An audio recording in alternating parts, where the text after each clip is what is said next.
Powered by the Montana Television Network. This is the 10 o'clock news on Q2, Montana's news leader. Good evening, everyone. Thanks for joining us this Friday night. I'm Jeanelle Slade. And I'm Russ Riesinger. Some harrowing moments for first responders as two boys were caught in the cold in the middle of the Yellowstone River. A helicopter rescue bringing the boys back to shore and safety, but both cold and in need of medical attention. Those boys, believed to be in their pre or early teens, were stranded on an island in the middle of the river near the Billings water plant for at least an hour. Q2 on scene to capture the rescue on video. Take a look. We've learned the two boys were runaways from the New Day Ranch, a youth group home. Several local law enforcement agencies responded and aided in their recovery. Eventually, the fire department was able to reach the teens by raft, but that's also when Gary Blaine from Billings Flying Services landed a helicopter on the island to haul them out. Now, one of the boys was on the ground and needed medical attention quickly. The helicopter rescue helped make quick work of a dangerous situation. What he did in 5 minutes right there could have taken us 30, 40 minutes very easy. And it would have likely exposed the patient to the frigid conditions of the river again, whereas moving him in the helicopter, he's able to stay in a much more controlled environment. Now, we checked in with Yellowstone County Sheriff Mike Linder tonight. He tells us both the boys were awake and talking with medical personnel and appeared to be doing okay. Well, tonight, morning was covered by a celebration of life for a 14-year-old girl found dead a few weeks after she disappeared near Busby. Henny Scott's body was found Friday, December 28th. Tonight, Pastor Dennis Bauer offered words of comfort to the 200 people who crowded into Lame Deer High School. He talked about feelings of anger, but also encouraged everyone to pray for those involved in the investigation of Scott's death. Tonight, her mother's focus was on her smile and her compassion for others. You could walk into a room and she just light it up. But if you're having a bad day, she'll go up to you and, "Are you okay? You know, how are you feeling today?" Or she was everywhere. She was everywhere. I know everybody's gonna miss her in these halls and miss her at home. But you know, she put her feelings aside to make sure you were okay. We're still waiting for the autopsy results in Scott's death, and next Wednesday, January 9th, a walk in her memory will be held from the Lame Deer BIA to the Little Wolf Capitol. January 9th would have been Henny Scott's 15th birthday. In other news tonight, President Trump met with congressional leaders at the White House on Friday, but both sides are standing their ground on the border wall issue as the government shutdown rounds out 2 weeks tonight. Now, the fourth longest shutdown so far. Natalie Brand has the latest from the White House. 2 weeks into the partial government shutdown, and President Trump's border wall remains the great divide. We recognize on the Democratic side that we really cannot resolve this until we open up government, and we made that very clear to the president. We made a plea to the president once again. Don't hold millions of Americans, hundreds of thousands of workers hostage. Speaking in the White House Rose Garden, President Trump said he thinks the standoff could be over sooner than people think. But he also told congressional leaders on Friday it could go on for months or longer. I did say that. Absolutely, I said that. I don't think it will, but I am prepared. The president told reporters he could use emergency powers to divert Pentagon funds to build a wall. We can call a national emergency because of the security of our country. Absolutely. No, we can do it. I haven't done it. I may do it. House Speaker Nancy Pelosi sat down with CBS Sunday Morning's Jane Pauley. The impression you get from the president that he would like to not only close government, build a wall, but also abolish Congress. So the only voice that mattered was his own. As the partial government shutdown enters day 15, some 800,000 federal employees remain either furloughed or working without pay. We're just kind of wandering, in the dark.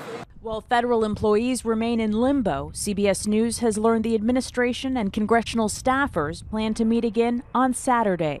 Natalie Brand, CBS News, the White House.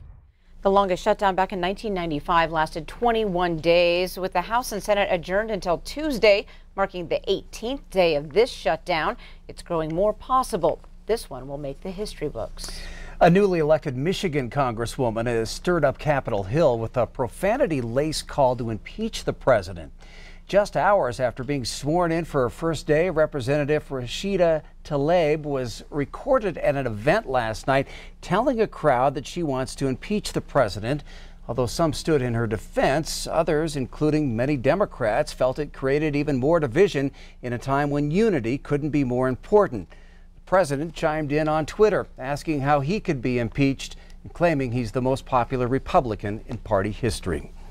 And today we're learning about members of Congress who are not taking a salary while the government shutdown is going on. Two of those are Montana's Congressman Senator Steve Daines and Representative Greg Gianforte. They join about 35 others on both sides of the aisle who are withholding their pay until the shutdown is over, and other government workers going without pay are paid what they're owed. But not everyone is feeling the same. Newly sworn in North Dakota Senator Kevin Cramer says he will continue to take his salary because he feels the acts by the other members of Congress are, quote, gimmicky. And late tonight, a spokesman with Senator Tester reached out to Q2. Senator Tester will take a paycheck during this time, but also added that the president has the power to end the shutdown tonight and says that people don't need gimmicks, they need solutions that will work. A federal investigation is underway into whether Native American students were discriminated against and harassed in one Montana school district. This after a complaint was filed with the federal government on behalf of two Montana tribes. The tribes claim the Wolf Point School District subjected Native American students to more severe punishment and that Native students with disabilities were placed in an alternative program where they went without instruction. The district is also accused of failing to provide basic accommodations for Native students with disabilities and ignoring racial harassment in the classroom. Now, we spoke with the attorney who filed the complaint on behalf of the Fort Peck, Assiniboine, and Sioux tribes. Melina Healy says this is a problem nationwide, but it's particularly acute in the Wolf Point district. In our complaint, we demonstrate the statistical evidence of discrimination against Native students. In particular, Native students in the district are twice as likely to receive an in or out of school suspension, along with dozens of stories of students within the district who have been unfairly treated or disciplined. And Q2 received this statement today from attorney Gina Lervick on behalf of Wolf Point Schools. It states, quote, the district takes and has taken these allegations seriously and works exceptionally hard to ensure that all of its students are provided the best possible education. Now, the Montana Office of Public Instruction is not involved with the federal complaint, but leaders say they've been working on issues with Wolf Point schools for some time now. OPI Communications Director Dylan Clapmeyer says Wolf Point Middle School is receiving targeted support for English language learners, many of whom are Native American, and the entire district is receiving comprehensive support for a new plan to address low graduation rates. OPI's Indian Education Division is also working with the district on culturally responsive practices, behavioral support, and Native youth conferences. Turning to weather, Bob, let's compare this time last year to this time this year. Well, you might remember last year we had 106 inches of snow. Yes. And I thought, well, that was quite a lot, you know, and it set a record. So how are we doing this year compared to last year? Going with New Year's Day as our thing that we're going to check out. Last year to this year, here you go. Last year on January 1st, we had a high temperature of 3 degrees. The low that morning was 13 below zero, and we had a snow depth of 16 inches. That was pretty deep, kind of some foreshadowing of what was going to happen later on that year. Meanwhile, here's what we had this year in 2019. We had a low of 5 below zero. We got up to 16 degrees that day. Winds were out of the southwest at 15 to 25 miles per hour, but the snow depth was 6 inches. And since then, we've actually seen the snow depth dip to about 4 inches up at the airport. So looks like we're a little better off this year than we were last year. And of course, last year was a record for the snow winter. It was a record winter snowfall for the record books and all those other records. Anyway, well, we'll stop saying record and send it back to you guys. All right. Thanks so much, Bob. Well, up next on your Friday night news here on Q2, it's a big argument over the study of microscopic things. We're going to zoom into the conflict at Montana State.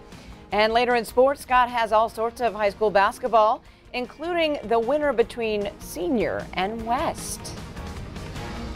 You're watching MTN News with Jeanelle Slade and Russ Riesinger. Storm Tracker weather with Bob McGuire. And sports with Scott Breen.